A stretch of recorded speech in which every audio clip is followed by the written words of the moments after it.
할렐루야. 복음 비전교회 주일 예배에 오신 여러분을 주님의 이름으로 축복하고 환영합니다. 모두 자리에서 일어서 주시기 바랍니다. 우리 이 시간은 다 같이 기쁜 마음으로 함께 주님을 찬양하기 원합니다.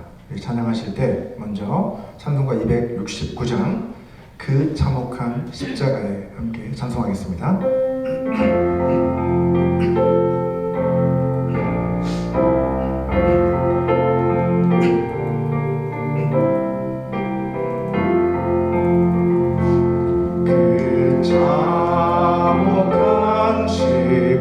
십자가에 주 달려 흘린 피 샘물같이 늘 흘러서 죄 씻어주시네.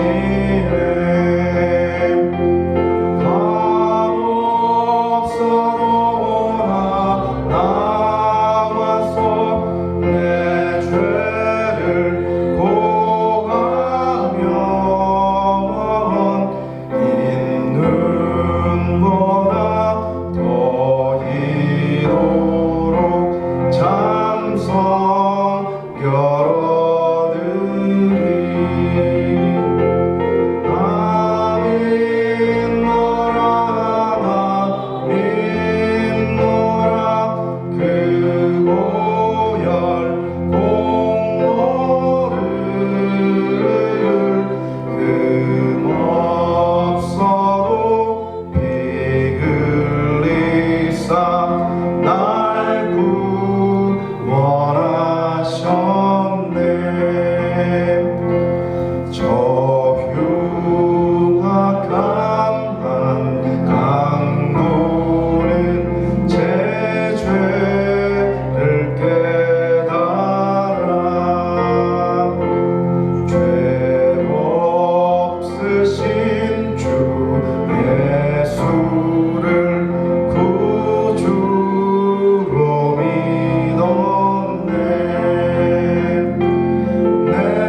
찬양하겠습니다.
우리 마지막으로 충만이라는 찬양 함께 찬양하겠습니다.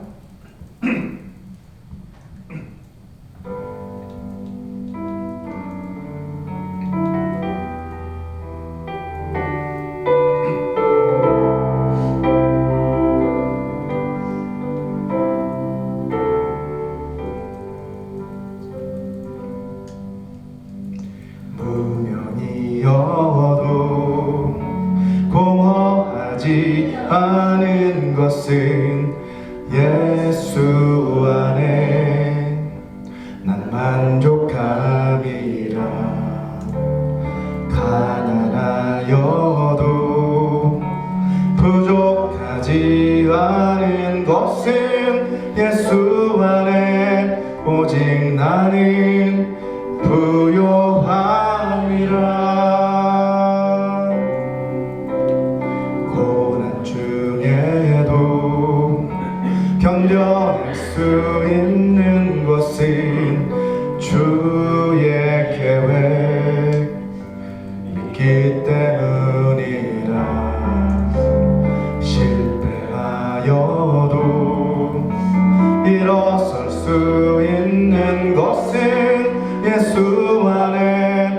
오직 나는 승리함이라.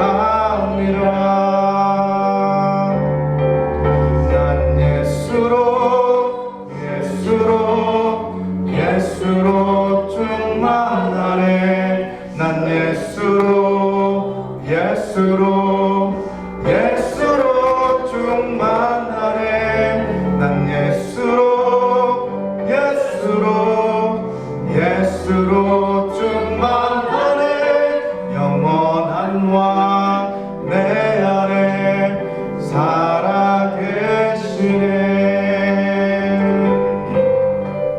내 몸이 약해도 낙심하지 않은 것은 예수 안에 난 완전함이라.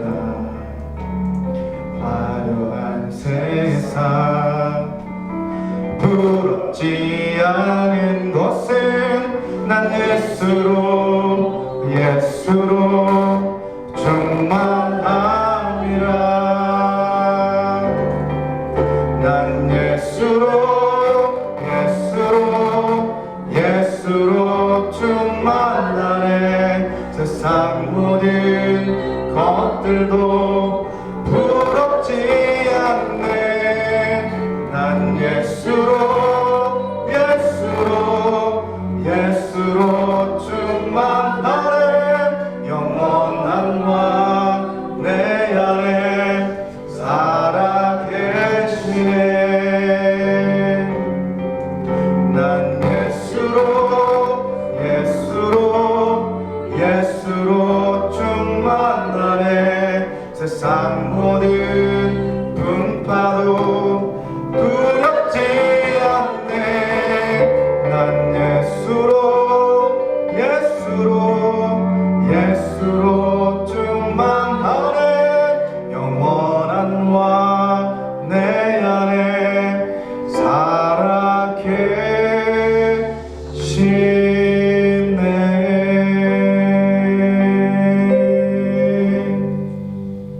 아멘. 우리 이 시간에는 우리를 대표해서 엄태옥 전도사님께서 기도해 주시겠습니다.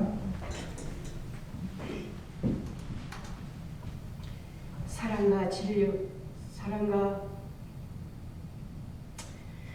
아버지, 저희들을 사랑으로 하나님께서 먼저 자녀 삼아 주셔서 이 거룩한 아버지 예배를 드릴 수 있도록 불러주신 하나님께 감사를 드립니다. 하나님, 저희들은 주님 없이는 살아갈 수 없는 존재임을 날마다 고백할 수 있는 믿음이 필요합니다. 저희들에게 성령 충만함을 주셔서 우리가 날마다 주님 앞에 자백하고 고백하는 날마다의 삶이 산제사 되게 하여 주시옵소서. 하나님, 저희들이 한 주간도 머리로서, 마음으로서, 입으로서 범죄한 아버지 모든 사실을 주님 앞에 고백하고 이 시간 드러나게 하시고 저희들의 마음을 아버지 기경하여 주시옵소서. 우리가 죄가 무엇인지도 알지 못한 채 범죄할 때가 얼마나 많습니까? 아버지, 죄지는 자마다 마귀에게 속하였나니 마귀는 전부 다 범죄한 자니라. 하나님의 아들이 나타난 것은 아버지 마귀를 멸하러 오셨다고 하셨습니다. 우리는 시때때로 이생의 자랑과 아무런 육신의 정욕으로 얼마나 하나님과 가까이 하지 못하고 세상을 향해 눈을 돌렸던 것들이 얼마나 많습니까? 이 시간 저희들 안에 있는 악한 모든 세력들이 이 예배를 통하여서 하나님 떠나가게 하여 주시옵시고 새로운 피조물이 되게 하여 주시옵소서. 아버지, 저희들의 마음이 딱딱한 그 아버지 마음들이 옥토가게 자갈밭이 다 아버지 하나님 떠나가게 하여 주시고 이 시간 말씀을 들을 때 정말 그 말씀에 따라 우리가 순종할 수 있도록 우리의 마음을 주장하여 주시옵소서. 진리를 알지나 진리가 너희를 자유케 하려 하셨습니다. 우리가 이 땅에 어떤 것도 부러워하지 아니하고 세상을 이길 수 있는 자유함을 허락하여 주시옵소서. 우리의 삶이 오직 예수로만 아버지여 충만케 하여 주셔서 오직 예수를 자랑할 수 있는 아버지 저희들 되게 하여 주시고 우리 안에 아버지 나타난 것은 오직 성령의 9가지 열매만이 나타날 수 있도록 하여 주시옵시고 세상을 쫓는 것이 아니고 사도 바울의 고백처럼 아버지 이 땅의 모든 것들이 배설물 여길 수 있는 그런 담대한 믿음으로 아버지 복음 전하고 하나님 나라를 확장해 나가는 저희들이 지체들이 되게 하여 주시고 교회가 되게 하여 주시옵소서. 이 땅의 마지막 때를 경고하고 마지막 때를 알리는 신호들이 여기저기 나타남에도 불구하고 아버지의 불감증으로 예수님이 언제 오실지 아버지 하나님 먼 후일 아버지라고 생각하는 우리의 믿음들이 얼마나 하나님 아버지여 우리를 나태하게 만들고 긴장하지 못하게 하고 하나님을 갈망하지 못하게 하는 것들이 많습니다. 우리가 오직 하나님을 앙망하는 자가 되게 해주시옵시고 주님을 원하는 아버지 날마다의 삶으로 주님 아버지 매달려 있게 해주시고 우리가 주님 가지가 붙어있는 것처럼 포도나무에 붙어있는 저희들 삶이 되게 하여 주시옵소서. 복음비전교회를 하나님께서 세워주셨습니다. 하나님이 허락지 아니하고는 그 어떤 것도 아버지 우연은 없다는 것을 저희들은 압니다. 이 복음비전교회가 우연이 아니라 하나님의 계획 속에 있다는 것을 저희들이 믿게 하여 주시고 그 길을 갈 수 있도록 주님 저희들의 마음을 주장하여 주시고 오직 주님만 바라보며 가게 하여 주시옵시고 인간의 생각으로 이 교회를 세우는 것이 아니고 오직 하나님께 의지하고 주님이 원하시는 대로 주님의 계획 속에 저희들 순종하고 교만하지 않게 하여 주시옵소서. 그런 이 성전이 이 아버지 안에서 믿음의 공동체가 단단하고 정말 흔들리지 않은 반석의 교회가 세워지기를 원합니다. 우리 목사님과 함께 우리 모든 지체들이 하나 되는 마음을 허락하여 주셔서 아버지 한 곳으로만 갈 수 있도록 주님 저희들의 마음을 하나님 열어 주시옵시고 아버지 우리가 낮아진 마음으로 주님을 의지하게 하여 주시옵소서. 오늘도 말씀을 선포하시는 목사님에게 성령의 기름 부음이 넘치게 해주시고 그 말씀을 들을 때 아버지 우리가 변화되고 더욱더 하나님을 의지하는 아주 강한 믿음으로 세워주시옵시고 우리의 모든 지체 하나하나가 정말 주님을 향한 아버지 마음이 되게 하여 주시옵시고 아버지 세상을 향해 있지 않는 아버지 저희들 되게 하여 주셔서 이 시간이 오직 주님만이 아버지 주님을 원하는 시간 되게 하여 주시옵소서. 아버지 우리의 모든 삶이 오직 주님께 드려지는 삶 전체가 되기를 원합니다. 이 모든 것 감사하고 예수 그리스도의 이름으로 기도드려옵나이다. 아멘.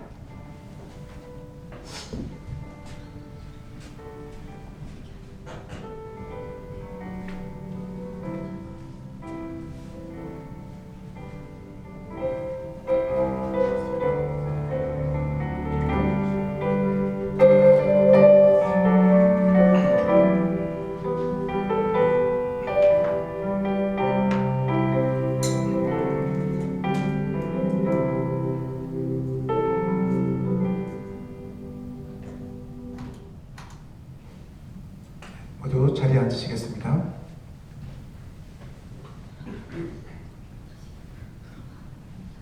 잠시만.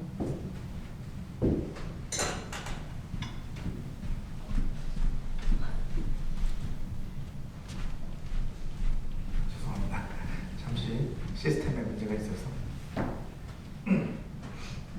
네, 죄송합니다. 계속해서 우리 말씀을 나누도록 하겠습니다. 오늘 하나님께서 우리에게 주신 말씀은 요한 1서 3장 13절에서 24절까지의 말씀입니다. 오늘 우리에게 주신 말씀 요한 1서 3장 13절에서 24절까지의 말씀을 저와 함께 교독하도록 하겠습니다.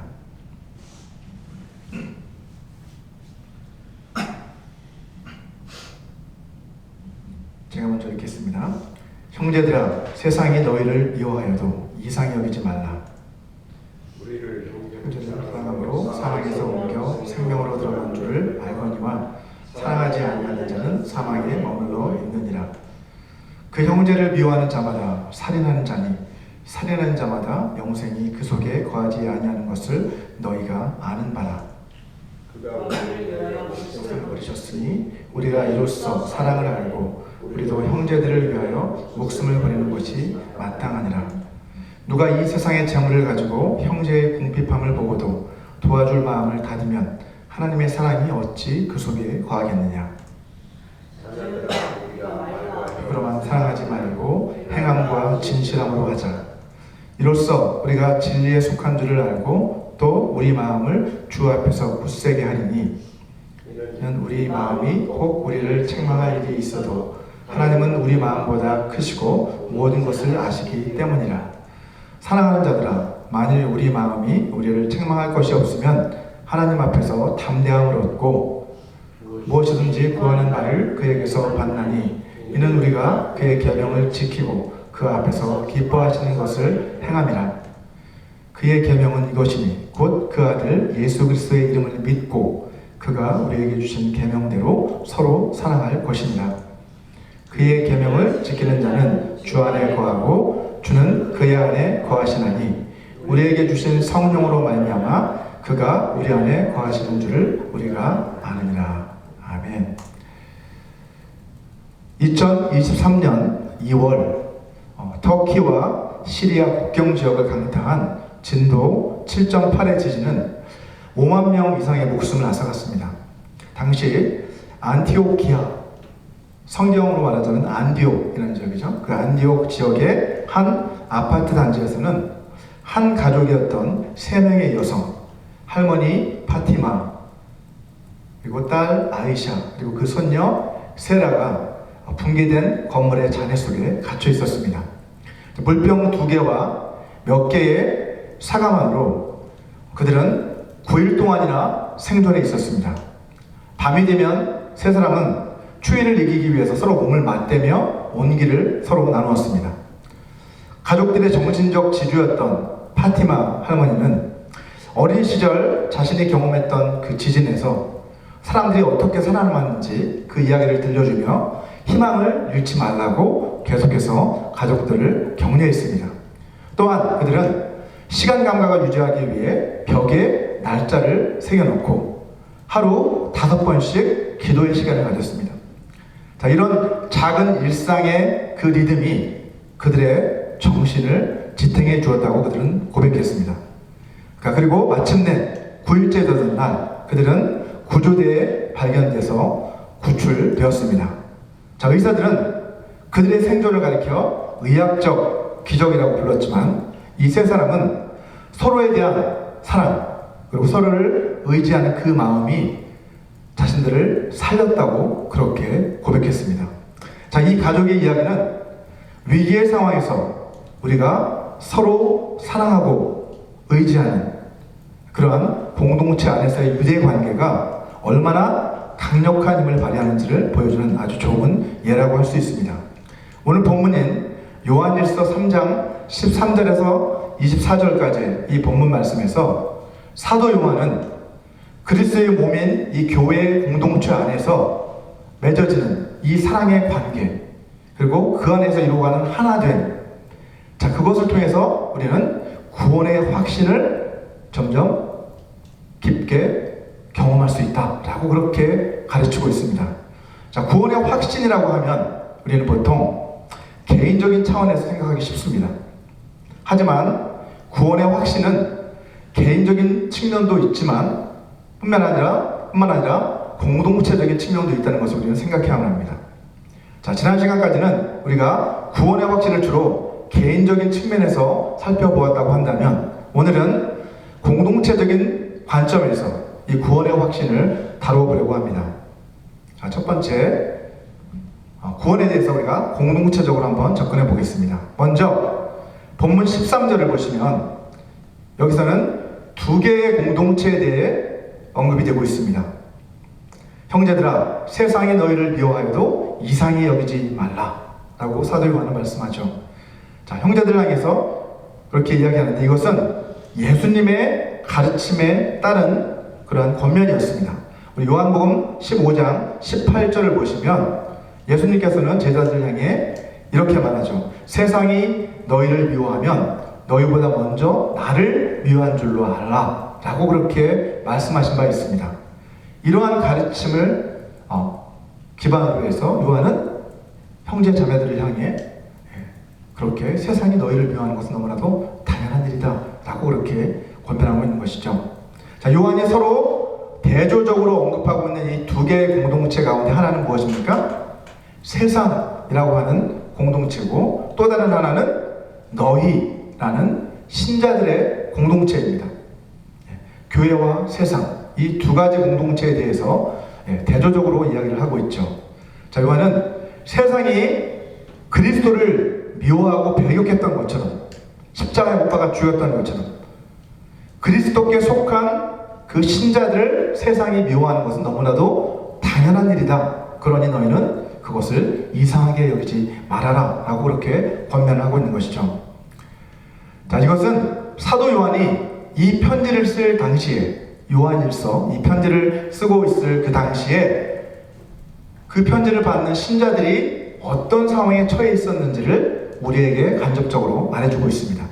자, 그 당시 신자들은 세상으로부터 미움을 받는 그런 존재였다는 것을 알 수 있습니다. 로마 역사가 타키투스는 이 당시 그리스도인들에 대해서 이렇게 기록했습니다.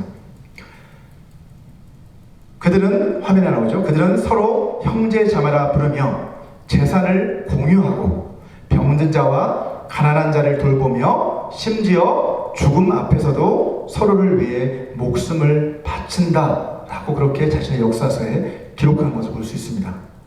당시 로마 사회에서 이러한 그리스도인들의 행동은 아주 이례적인 행동이었습니다. 로마인들은 보통 힘과 권력을 숭배하는 그런 사람들이었고, 그들은 약한 자를 돕는 것을 미덕으로 전혀 생각하지 않는 그런 사람들이었어요.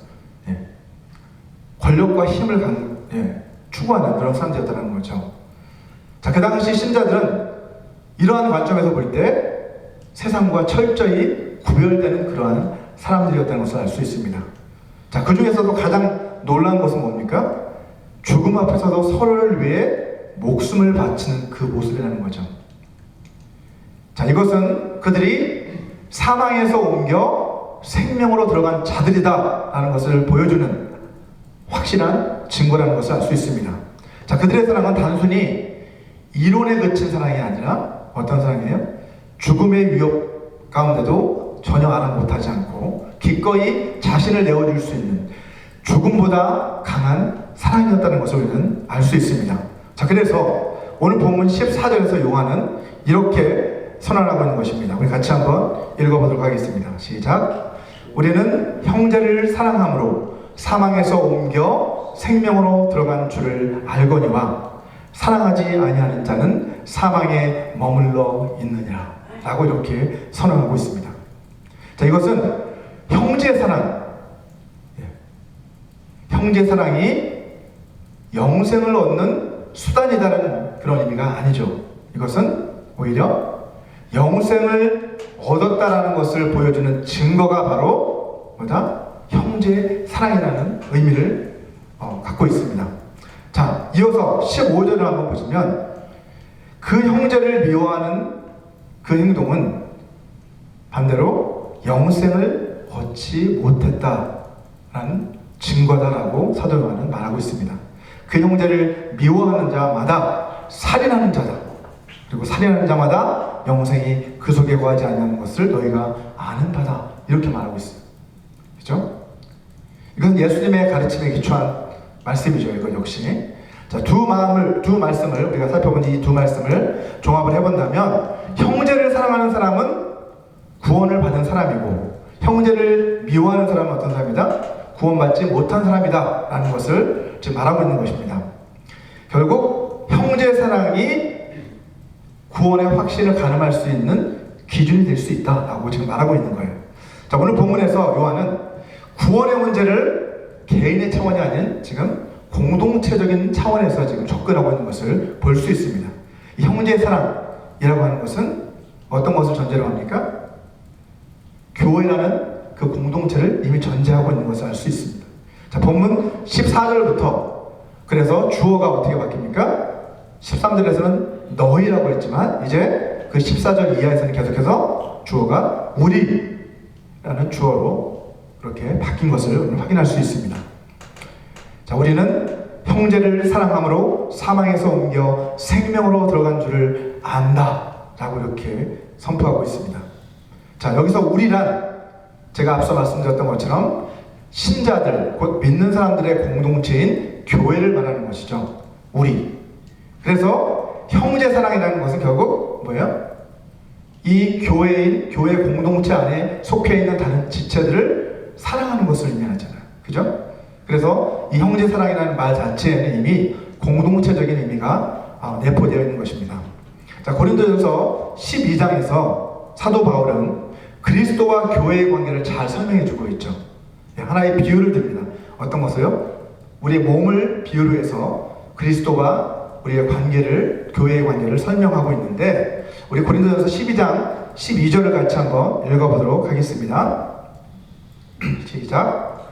몸은 하나인데 많은 지체가 있고 몸의 지체가 많으나 한 몸임과 같이 그리스도도 그러하니라 라고 이렇게 설명을 하고 있습니다. 마치 우리의 몸이 하나지만 머리와 팔과 다리 이런 여러 가지 지체로 이루어져 있는 것처럼 그리스도의 몸 역시, 그리스도의 몸인 교회 역시도 어떻다? 여러 지체가 모여서 한 몸을 이루고 있다는 것이죠. 다시 말해서 이 교회를 이루고 있는 우리들 한 사람 한 사람이 바로 뭐라는 거예요? 그리스도의 몸을 이루고 있는 각각의 지체들이다 라고 이렇게 설명하고 있는 것입니다. 자, 고린도전서 12장 25절과 26절도 같이 한번 읽어보도록 하겠습니다. 시작. 몸 가운데서 분쟁이 없고 오직 여러 지체가 서로 같이 돌보게 하셨느니라. 만일 한 지체가 고통을 받으면 모든 지체가 함께 고통을 받고 한 지체가 영광을 얻으면 모든 지체가 함께 즐거워하느니라. 자, 우리 몸의 각 지체가 분쟁이 없다는 거죠. 서로 싸우지 않는다는 거예요. 그죠? 우리 몸의 지체가 서로 막 싸우지 않잖아요. 손이 얼굴을 막 때리는 이렇게 하면 제정신이 아닌 거죠. 그처럼 교회도 그래야 된다는 거예요. 한 몸에 속한 지체라면 서로 분쟁하지 말아야 된다는 거죠. 자, 그리고 어떻게 해야 된다? 서로 같이 돌보게 하셨다라고 말씀합니다. 우리 몸이 그렇잖아요. 눈이 아프면 이제 손으로 이제 비비고 막고 이렇게 해주는 것처럼 연약한 지체는 강한 지체가 이렇게 감싸주고 돌봐주잖아요. 이처럼 교회 안에 속한 지체들 역시 그러해야 한다는 것입니다. 서로 싸우지 말고 서로 돌보아주는 관계가 되어야 한다는 것이죠. 그것이 하나님의 뜻이라는 겁니다. 자, 우리 몸의 한 지체가 아프면 어때요? 온몸이 다 아프잖아요. 그죠? 사실은. 마치 그와 같이 그리스도의 몸에 속한 한 지체가 고통을 받고 있다면 다른 지체들도 함께 아파해야 된다는 거예요. 나 몰라라 해서는 안 된다는 거죠. 그죠? 그래서 너희는 우는 자와 함께 울고, 그죠? 기뻐하는 자와 함께 기뻐하라라고 성경은 우리에게 말씀하고 있잖아요. 그렇죠? 한 지체가 영광을 받으면 모든 지체가 함께 즐거워한다. 교회에서 현실적으로 그러지 못하잖아요. 막 시샘하잖아요. 질투하고. 그것은 하나님이 기뻐하시는 일이 아니라고 성경은 우리에게 가르치고 있습니다. 따라서 어떤 한 지체가 구원의 확신이 없어서 고민하고 방황하고 있다고 한다면 우리는 어떻게 해야 되겠어요?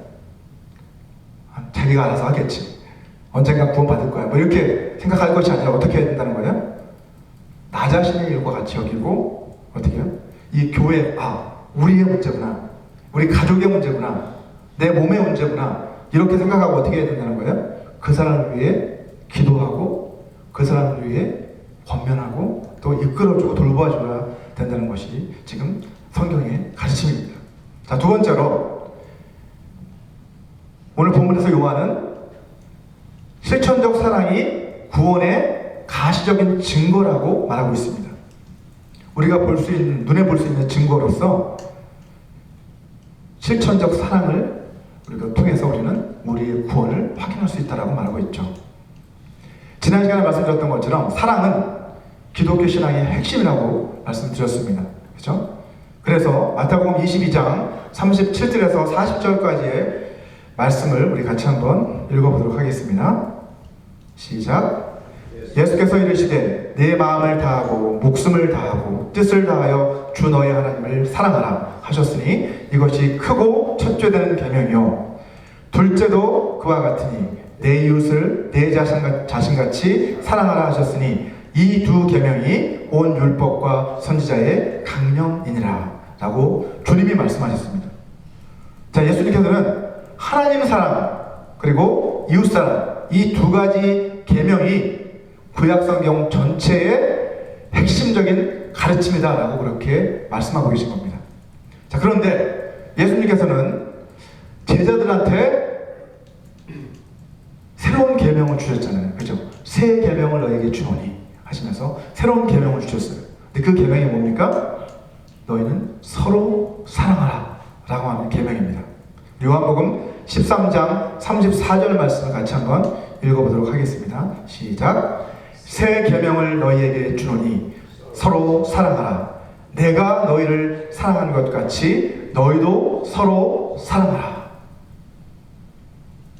이것이 주님이 우리에게 주신 새 계명입니다. 우리 화면에 사랑의 세 가지 차원이라는 그림을 좀 띄워주시기 바랍니다. 이렇게 예수님께서는 구약의 가르침을 하나님 사랑과 이웃 사랑이라는 두 가지로 요약해 주셨는데, 이제 제자들에게는 너희에게 새로운 계명을 주는데 그것은 너희가 서로 사랑하는 것이다 라고 이렇게 말씀하고 계십니다. 자, 화면에 보이시는 것은 사랑의 세 가지 차원으로 제가 한번 그려본 건데, 이제 하나님의 사랑이 어때요? 가장 큰 원으로 그려져 있고, 그 안에는 이웃사랑이 있고, 그 동심원의 가장 중심에는 서로 사랑이 이렇게 위치하고 있습니다. 이 동심원의 크기는 사랑의 범위라고 할 수 있습니다. 가장 중심에 있는 작은 동심원은 서로 사랑인데, 이 계명은 주님이 교회 공동체에 주신 새 계명이라고 주님 말씀하셨어요. 그렇죠? 그것은 특별히 교회라는 그 공동체 안에서 주고받는 사랑을 말하는 거죠. 이 서로 사랑이라는 것은. 그것을 다른 말로 오늘 본문에서 뭐라고 표현합니까? 형제 사랑이라고 이렇게 표현을 하고 있습니다. 자, 이 서로 사랑이라고 하는 그 사랑은, 형제 사랑은 그 범위가 사실은 좁잖아요. 그죠? 그리고 그 사랑이 좀 더 확장된 것이 뭐예요? 이웃 사랑이라는 거예요. 우리의 가장 가까운 이웃 하면 사실은 우리 가족들이 될 수 있고, 또 우리 교회의 가족들이 될 수 있잖아요. 그죠? 그것이 이웃 사랑 안에 포함이 된다는 거죠. 그 사랑이 핵심이고, 그 사랑에서 확장이 되면 우리의 믿지 않는 이웃들까지도 포함하는 이웃 사랑으로 확대될 수 있다는 것이죠. 자, 그 범위가 넓어진다는 것입니다. 이 서로 사랑, 곧 형제 사랑은 우리가 그리스도의 제자라는 것을 보여주는 증거다라고 성경은 말씀하고 있습니다. 주님이 그렇게 말씀하셨잖아요. 이 사랑이 교회 공동체 밖으로 확장되면 그것이 바로 이웃사랑이라고 할 수 있는 것입니다. 교회 공동체 안에서 서로 사랑하는 법을 우리가 배우고 실천해 나감으로써 우리는 이제 더 넓은 세상을 향한 이웃사랑을 준비하고 훈련해 나갈 수 있도록 그렇게 하나님께서 우리를 한 몸이 되게 하신 거예요. 우리가 이 안에서 서로 사랑하지 못한다면, 그렇잖아요. 우리가 가족끼리 서로 사랑하지 못한다면 누가 다른 사람들을 어떻게 사랑할 수 있어요? 그죠? 마찬가지라는 거죠. 교회 공동체, 이 가족, 하나님의 가족 안에서 서로 사랑하지 못한다면 그 사람은 이웃을 사랑할 수 없다는 거예요. 진정한 의미에서. 자, 또한 가장 바깥에 있는 동심원은 하나님을 사랑하는 거죠. 그죠?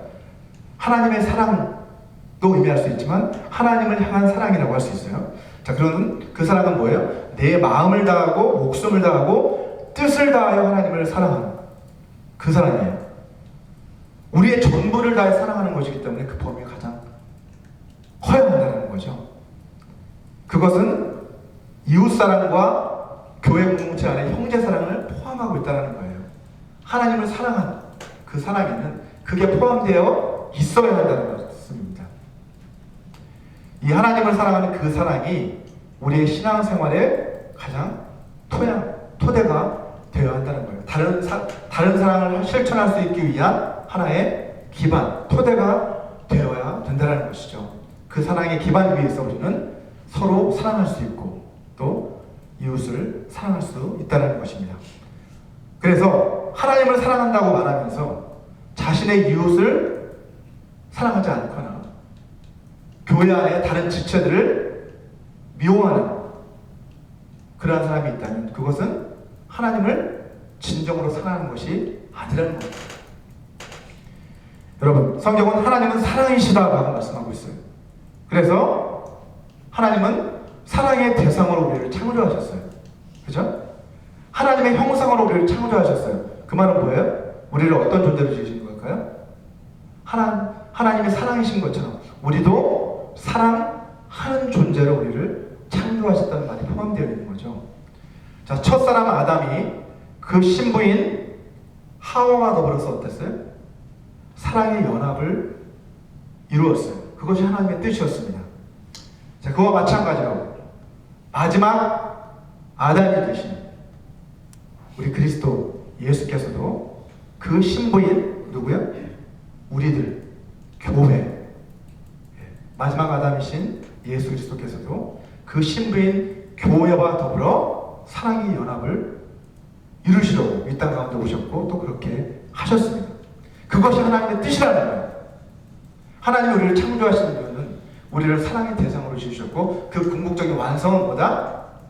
교회를 통해서 그리스도와의 온전한 사랑의 연합을 이루는 것이 하나님의 뜻이라는 것입니다. 그래서 하나님을 사랑하는 사람이라면 마땅히 하나님의 아들이시고 하나님의 형상의 본체이신 본체로 오신 그 예수 그리스도를 사랑해야만 하겠죠. 그리고 예수 그리스도를 사랑하는 사람이라고 한다면 예수 그리스도의 몸인 교회의 지체들을 사랑하는 것이 너무나도 마땅한 일이라는 것입니다. 디트리히 보네퍼는 이렇게 말했습니다. 교회는 그리스도께서 세상에 존재하시는 하나의 형태다. 그리스도께서 지금 저 하나의 우편에 계시지만 이 땅에 어떻게 존재하시느냐? 그 몸으로서 이 땅에 존재하시는데 그 몸이 뭐냐? 가연적으로 이 땅에 보여지는 모습으로 나타난 존재가 뭐다? 교회라는 거예요. 이 땅에서 우리가 그리스도의 현존을 경험할 수 있는 그 가시적인 공동체가 바로 교회라고 그는 말하고 있는 것입니다. 자, 오늘 본문 16절을 보시면 예수 그리스도께서 우리를 위하여 목숨을 버리셨으니 우리가 이로써 사랑을 알고 우리도 형제들을 위하여 목숨을 버리는 것이 마땅하다라고 사도 요한은 말씀하고 있습니다. 예수 그리스도께서 이 땅 가운데 오셔서 우리를 위해 목숨을 내어주신 그 사랑을 우리가 알았다면 우리도 마땅히 형제들을 위해 목숨을 내어줄 사랑을 해야 한다라고 그렇게 이야기하고 있는 거죠. 사실 이것은 말같이 쉽지 않습니다. 그렇죠? 아니 자기 자신, 자기 사랑하는 가족들을 위해서 목숨을 내어주는 것도 쉽지 않은데 서로 다른 남이었던 사람들이 함께 모여서 공동체를 위해 이 교회의 다른 지체들을 위해서 목숨을 내어주는 그런 사랑을 한다는 것은 사실 쉽지 않은 겁니다. 인간의 본성으로는 결코 할 수 없는 불가능한 일이죠. 자, 이어서 17절과 18절을 한번 보시면 그래서 요한은 이렇게 말합니다. 누가 이 세상의 재물을 가지고 형제의 궁핍함을 보고도 도와줄 마음을 닫으면 하나님의 사랑이 어찌 그 속에 거하겠느냐. 자녀들아, 우리가 말과 혀로만 사랑하지 말고 행함과 진실함으로 하자라고 그렇게 권면하고 있습니다. 좀 더 극단적인 이제 목숨을 내어줘야만 하는 이 당시 이 편지를 받는 그 신도들은 그런 상황에 진짜 처했겠지만 우리들은 그렇지는 않잖아요. 근데 좀 더 실천적인 가르침을 주는 거죠. 실제 우리 주변에 우리 지체 가운데 궁핍해서 어려움을 겪고 있는 형제가 있다고 한다면 그것을 보고도 우리가 도울 수 있는 여력이 있는데도 돕지 않는다면 어떻다는 거예요? 그것은 하나님의 사랑이 그 안에 없기 때문이다라고 그렇게 강하게 요한은 선포하고 있는 거예요. 그래서 말로는 우리가 사랑합니다, 형제님, 자매님 사랑합니다, 우리가 이렇게 고백하지만 그렇게만 하지 말고 어떻게 하라는 거예요? 행함과 진실함으로 우리는 서로 사랑해야 한다. 이것이 하나님이 우리에게 준 계명이다 라고 요한은 강력하게 지금 요청하고 있는 거예요. 자, 그리스도인의 형제 사랑은요, 어떤 추상적인 감정이나 말로 아름답게 표현한 어떤 미사여구가 아니라 우리의 사랑은, 우리 형제 사랑은 구체적이고 아주 실천적인 그러한 사랑이 되어야만 한다는 것이죠. 자, 자, 부부 사이를 한번 예로 든다면 여러분, 사랑한다 라고 하는 이러한 말로만 충분하지 않다는 거죠. 물론 우리 가운데는 사랑한다, 사랑합니다 라는 이 말조차도 하지 않는 것이 더 큰 문제겠죠. 하지만 여러분, 사랑한다 라고 하는 그 고백이 만약 진실한 고백이라면, 배우자를 향한 서로의 고백이 사랑합니다 라는 그 고백이 진실한 고백이라고 한다면 어때야 돼요? 그 사랑이 일상의 고백으로 그렇게 나타나야 되고 또 일상의 행동으로 확인되어야 한다는 거예요. 예. 말로는 사랑한다라고 하면서 배우자가 아프고 힘들어하고 이러는데도 외면한다거나 아니면 내 마음에 안 든다고 해서 미워한다거나 이러면 그거는 진정한 사랑이 아니라는 거죠. 아플 때 서로 돌봐줄 수 있고 힘들 때 서로 격려해 줄 수 있고 도움이 필요할 때 서로를 섬기는 것, 그것이 바로 진정한 사랑이라는 것이죠.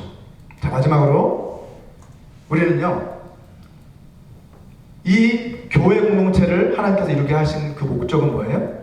이 교회 공동체 안에서 우리가 구원의 확신을 가지고 한 소망을 가지고 그렇게 살아갈 수 있도록 하시기 위해서, 나 혼자만으로는 그러한 확신을 갖고 살아갈 수 없기 때문에 공동체를 이루어서 우리가 서로 쓰러지려고 할 때 다시 일으켜주고 서로 붙잡아줄 수 있는 그러한 삶을 살아갈 수 있도록 하시기 위해서 우리를 그렇게 부르신 것입니다. 자, 본문 19절을 보시면 이렇게 말씀합니다. 이로써 우리가 진리에 속한 줄을 알고 또 우리 마음을 주 앞에서 굳세게 하리니 라고 말씀하고 있습니다. 우리가 형제 사랑을 실천함으로써 그것을 통해서 무엇을 확인할 수 있다는 거예요? 우리의 구원을 확인할 수 있다는 거예요. 구원을 확신할 수 있는 그것이 바로 뭐다? 형제의 사랑이라는 것이죠.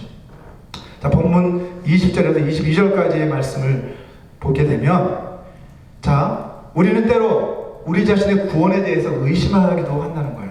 그죠? 때로는 마음속에 스스로 자책하는 그 마음, 스스로를 책망하는 마음이 또 들기도 할 수 있다는 거죠.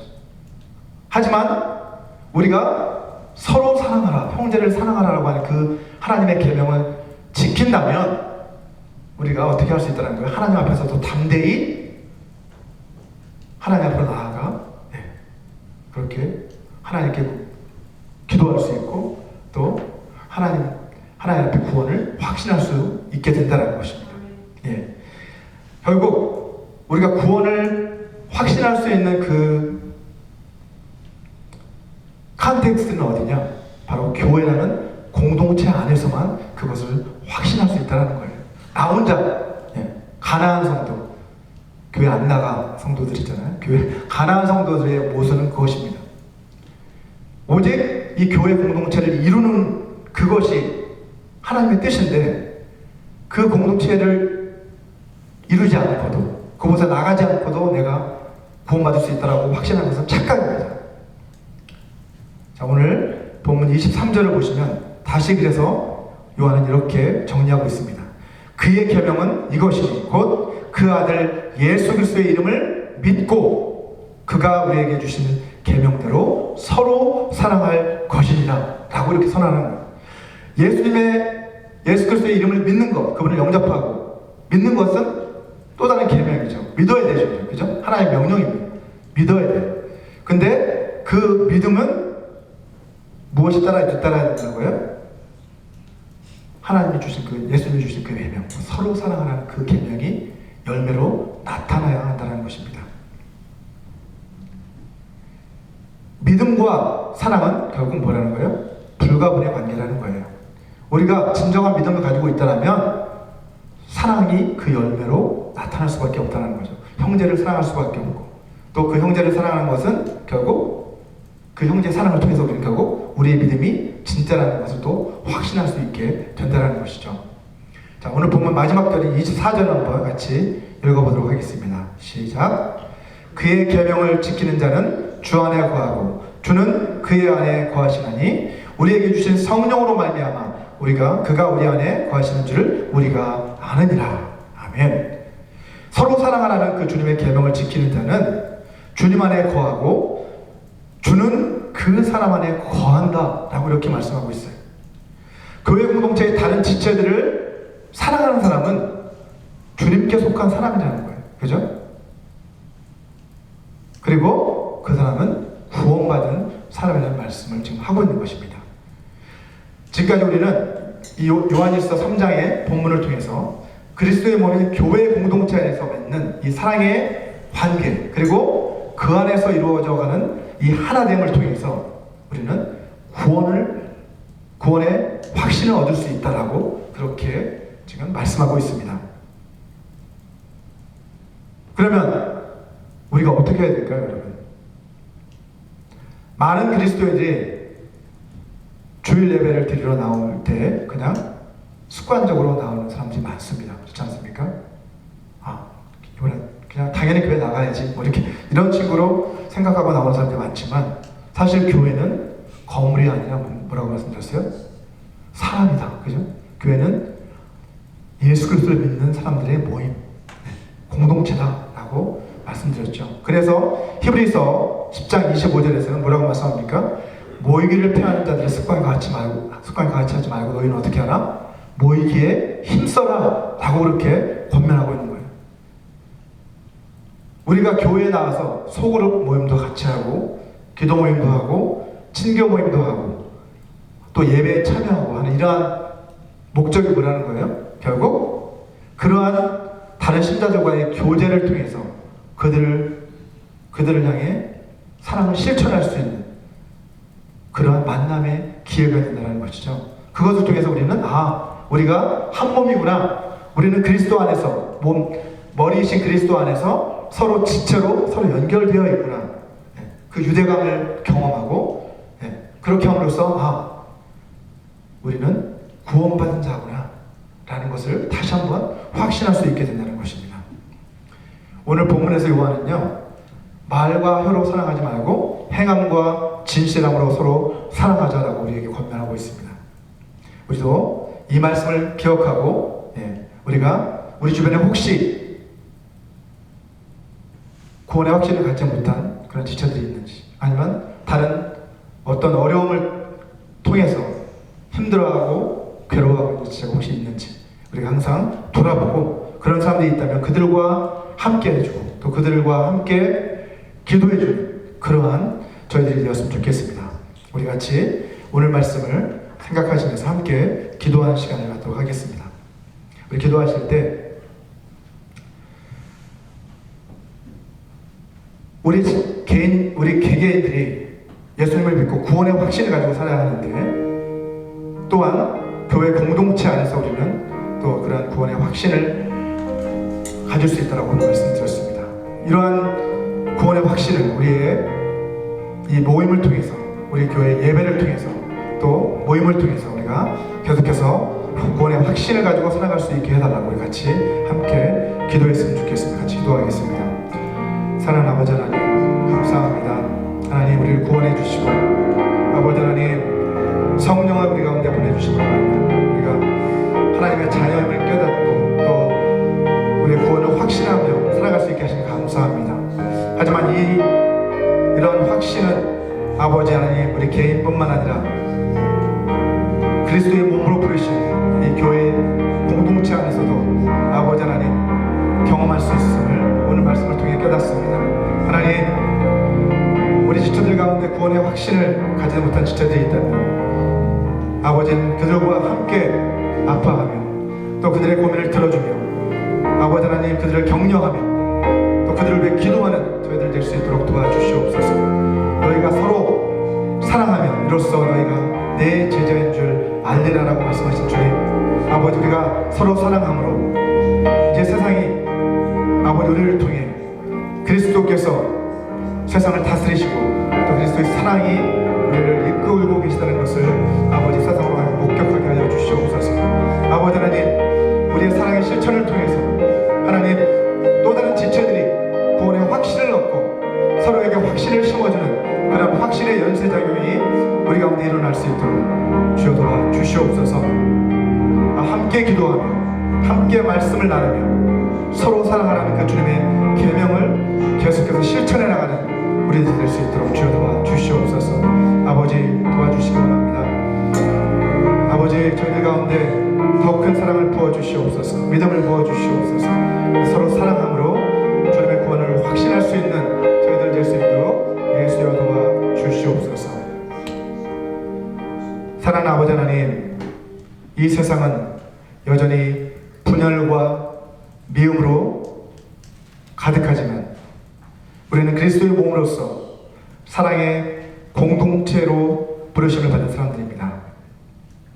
우리가 이 사랑의 관계 안에서 계속해서 주님과 연합을 경험하고 또 다른 지체들과 사랑의 연합을 경험해 감으로써 구원의 확신을 가지고 살아갈 수 있도록 저희를 도와주시옵소서. 우리의 서로를 향한 그 사랑이 말뿐만이 아니라 행함과 진실함으로 사랑하는 실천적인 사랑이 될 수 있도록 우리를 격려하여 주시옵소서. 이끌어 주시옵소서. 우리의 사랑을 통해 세상이 하나님의 사랑을 알 수 있도록 저희를 복음의 통로로, 하나님의 사랑의 통로로 삼아 주시옵소서. 지난 한 주간도 우리를 지켜주시고 주님께서 우리의 삶의 모든 순간에 동행하시며 우리의 모든 필요를 공급해 주신 그 은혜에 감사해서 이 시간 이 물질을 주님 앞에 올려드립니다. 기뻐 받아 주시옵소서.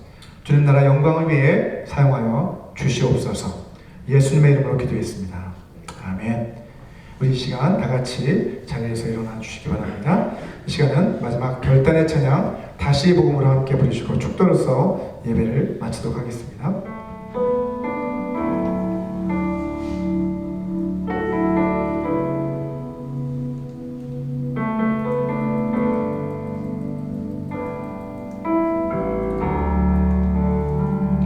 하나님 독생자 예수 그리스도 그분만이 오직 길과 진리 생명이라. 세상 다 변하고 사람들 변해도 나에겐 복음 십자가뿐이라.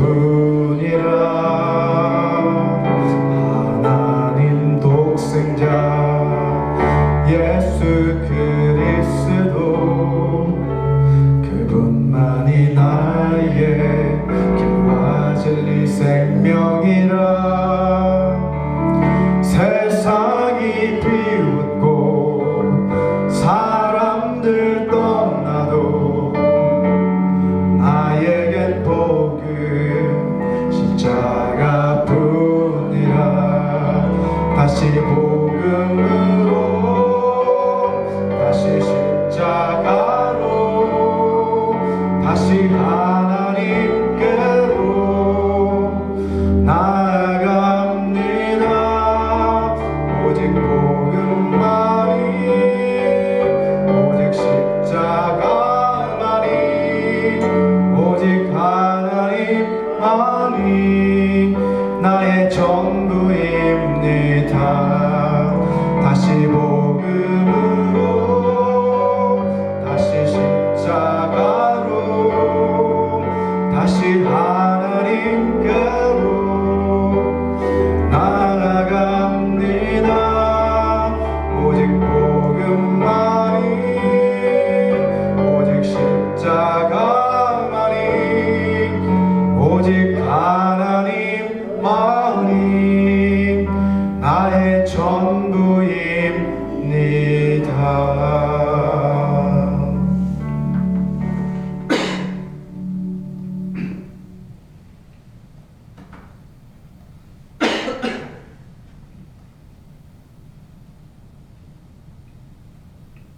함께 기도하겠습니다.